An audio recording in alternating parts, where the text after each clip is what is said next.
I made a promise to myself when I was 14 years old that completely changed my life. At that time, I was growing up amidst the recession, and I was experiencing all of the emotions, feelings from my family and from the world around what was occurring. I made a promise to myself that I never wanted to feel that way again. I never wanted to feel afraid. I never wanted to feel scarcity. I never wanted to feel like I didn't have enough or that I couldn't meet my own needs. I never wanted to have fear around money. I never wanted to have fear around my own well-being again. And that was a promise I made to myself at that age. And I said I would do whatever it took for me to ensure a place of stability and protection and safety and love within myself so that I do not experience this feeling. Fast forward many years, I had just finished my first year in college. And I was very lost as to what direction I wanted to go in life. I didn't know what major I wanted to major in. I didn't know there was nothing I could see myself doing in terms of a career at that point. And I decided to go back to what it is that I'm curious about, what it is that I really want to know. So that summer, after my first year, I went to my local library and I said, you know what? Whatever I'm interested in, I'm just going to let myself go there. I'm going to be drawn to whatever book I want to.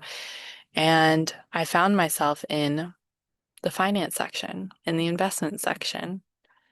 And I picked up a book, Random Walk Down Wall Street, and I checked out a couple of books around finance and investing. And I remembered at that moment that I had made a promise to myself that no matter what I did, I wanted to ensure my own stability for myself for the rest of my life, forever and ever in perpetuity. Like there was no reason for me to ever feel a feeling again. I was so done feeling that, and I was like, never again. Let me make sure, let me learn how to invest. Let me learn how to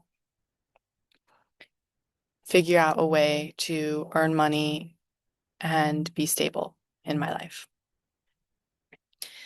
Later that summer, I had a boyfriend at the time who was also looking and trying to discover what his major was as well, recommend a major to me. And he said, there's a major called financial planning. And I was like, what's that? And he was like, well, you advise people on their finances. And I was like, really? Like, you could do that? My interest just came personally. Like I was just curious on how to do it for myself. I didn't know that you could do it and assist other people at the same time. My switch to that major happened very quickly, and I spent the rest of my 3 years at college getting my degree in financial planning.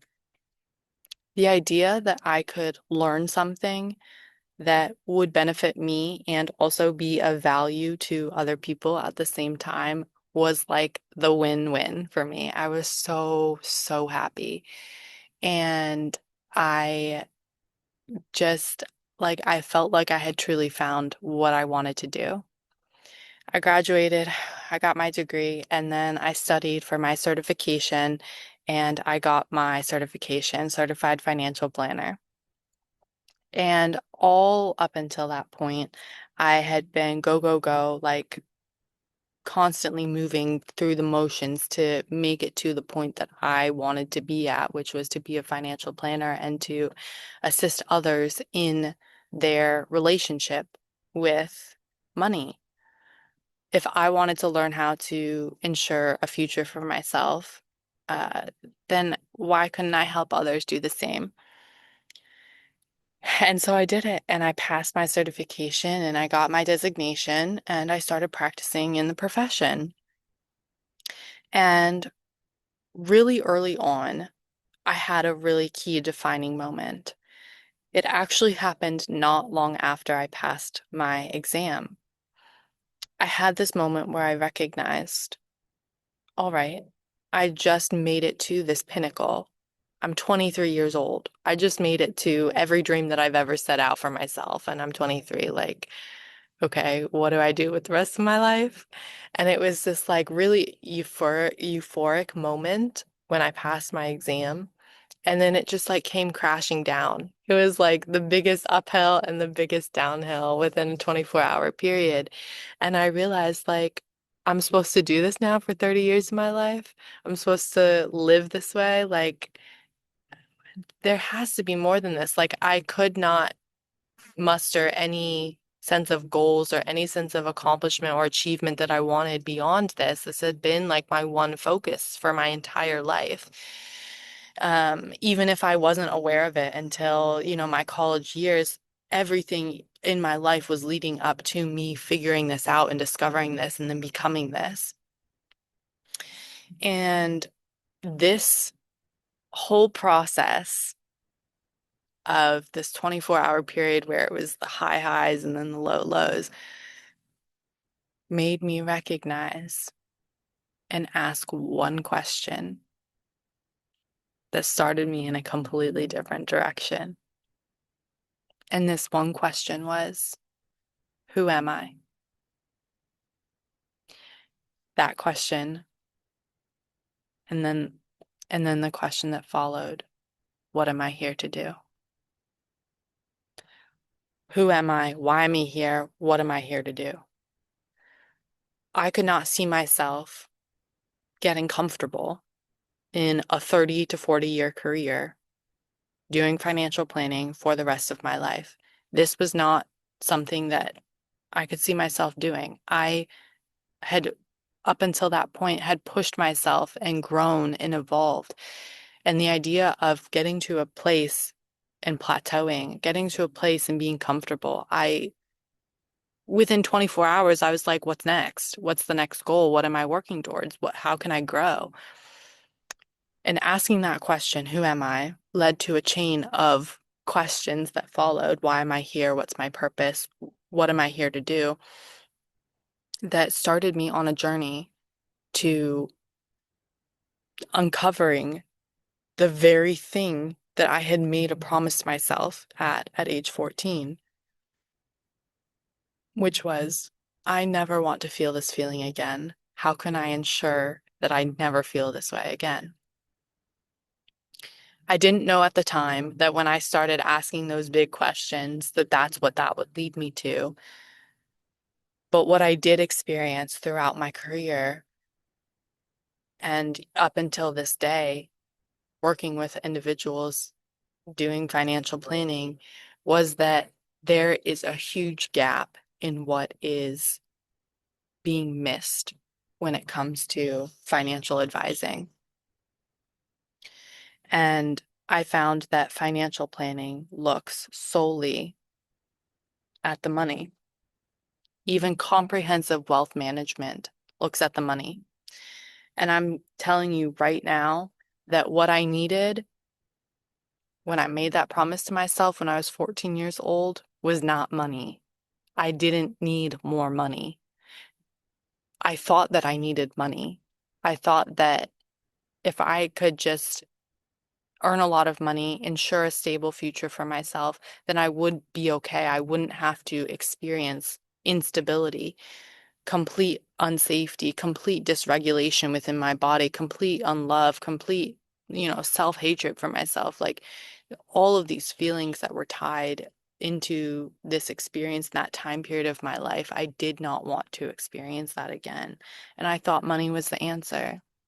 So I sought after money. I went into the profession thinking that earning money, learning about money, educating people about money, educating people about how to invest, how to budget, how to do all of these things. I thought that that was going to be the thing that solved the problem, but it didn't, because the problem wasn't the money. The problem was the emotional dysregulation within me and my inability to sit with an uncomfortable feeling. That was it. And so this whole journey, this whole period since then has been that unfolding, that awareness, building within myself that experience of everything that I didn't feel that I had, building safety within myself, building protection for myself, building a sense of stability within myself, building love and cultivating love for myself. These were things that school didn't teach me. Money didn't teach me this.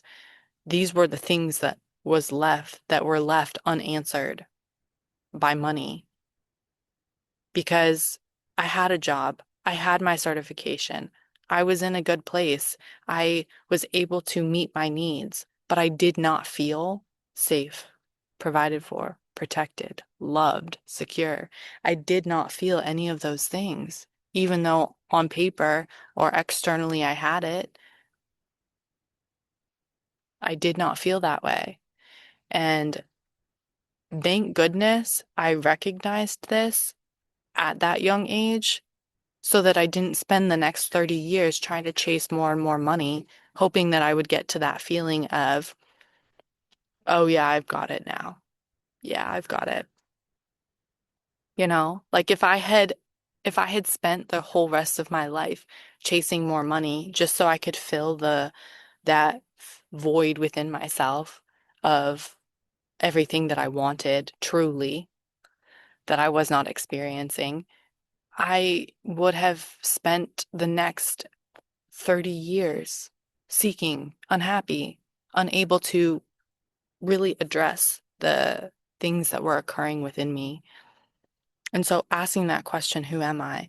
Following it with, why am I here?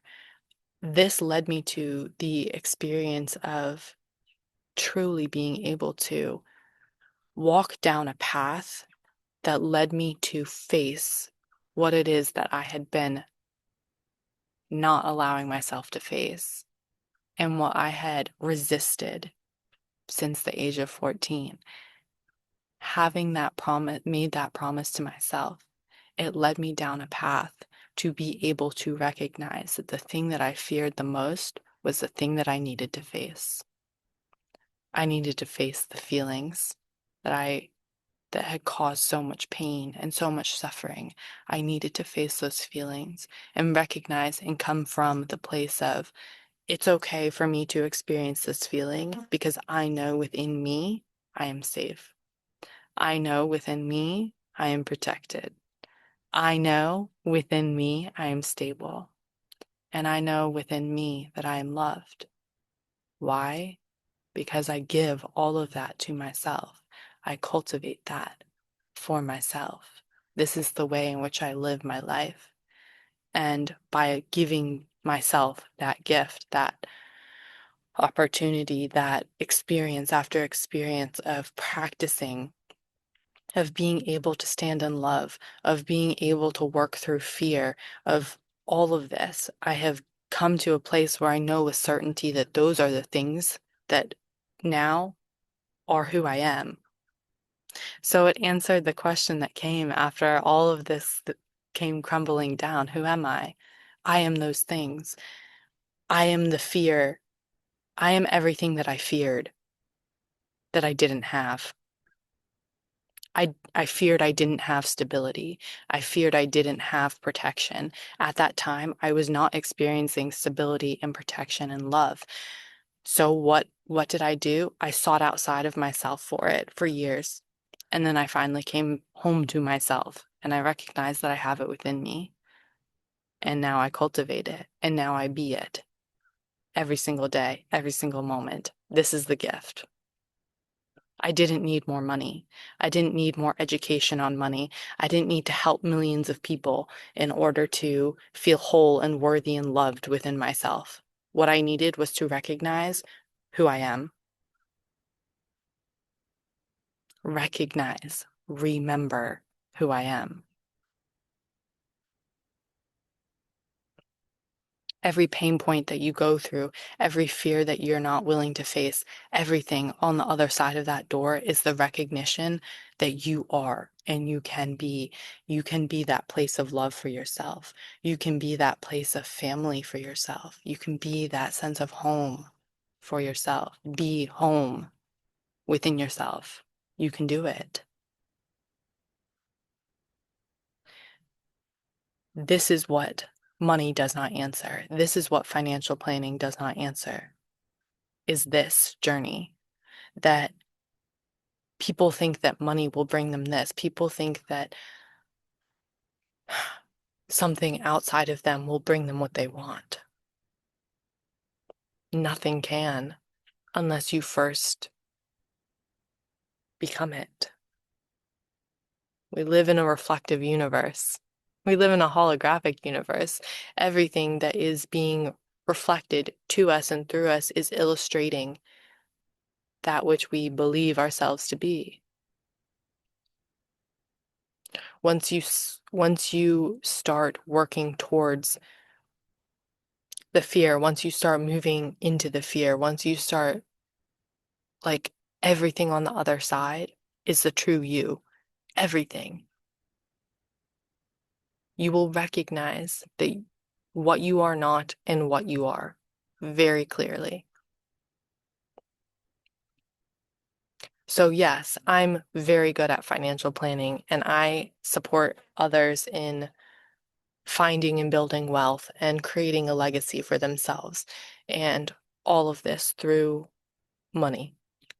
But money is not the answer, and it will never be. Nothing outside of you will ever be the answer. You are the answer. So answer the call.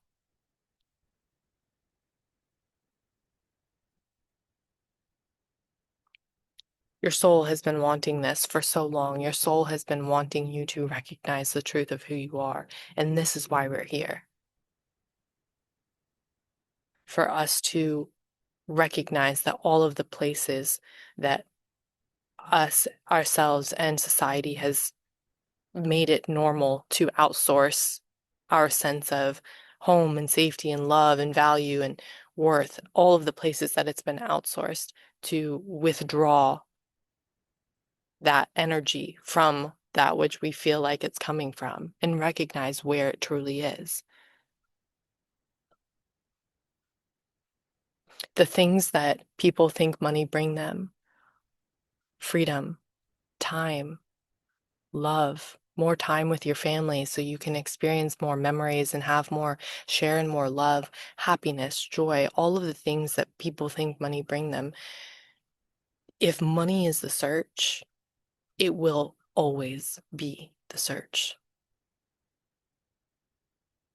You will always continue to seek because you will not find what you're looking for if you're looking for anything outside of yourself. It cannot be there.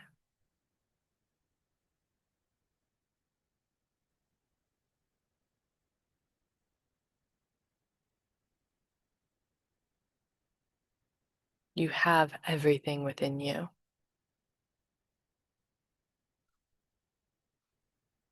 What you want truly is not a car and not a house and not retirement in 30 years. I've had so many conversations, so many boilerplate financial plans built for people. I can't tell you how many financial plans I've seen where basically every preset want and desire and goal for someone is a new car, a new house, a wedding, vacation, retirement. I've seen so many. I've seen so many plans, and they all look the same.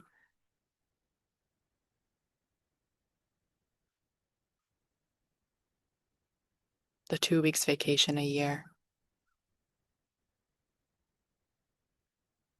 This is not how we're meant to live this life. We're meant for so much more.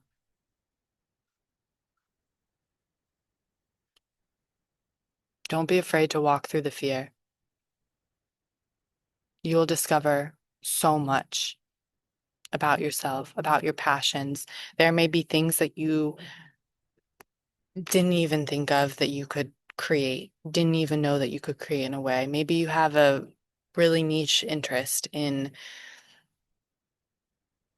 I don't know, scrapbooking, a specific kind of scrapbooking or something. Like there are passions and there are interests and there are things for you to follow that come from your heart, that come from who you are. And the only thing that I can say is follow it. Follow your heart.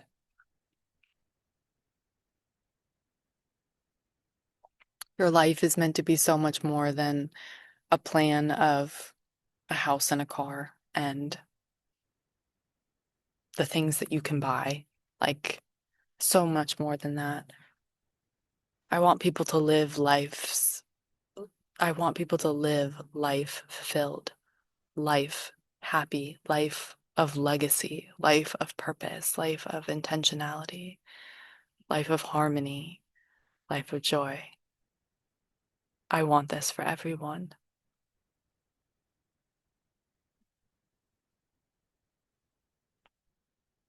So, yes, I can build out a financial plan.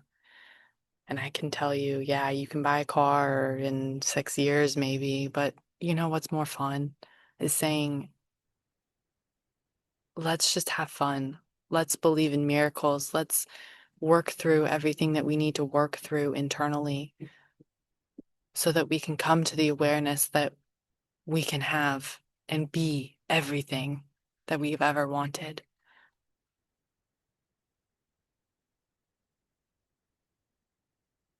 My focus isn't on you having, it's not on you having a car and having a house. My focus is on you becoming. You becoming.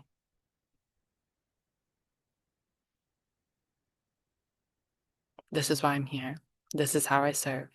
Because your becoming is what is so needed on this planet at this time.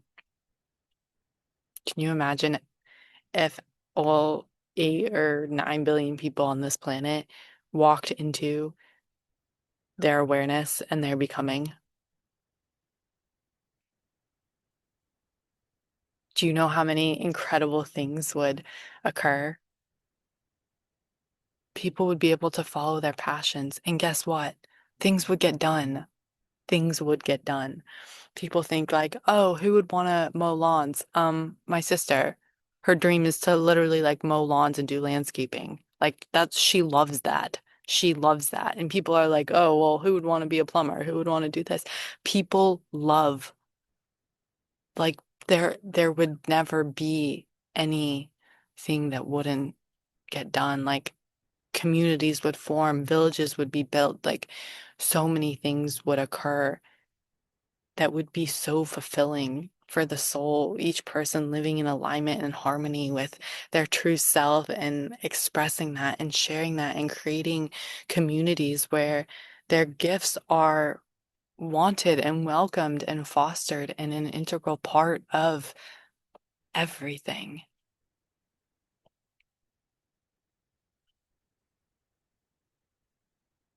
I'm here for your becoming. I'm here for my becoming. I'm here for your becoming. I'm here for the becoming of Mother Earth. I'm here for all of it. And I'm so, so, so grateful to be a part of it. You've got this.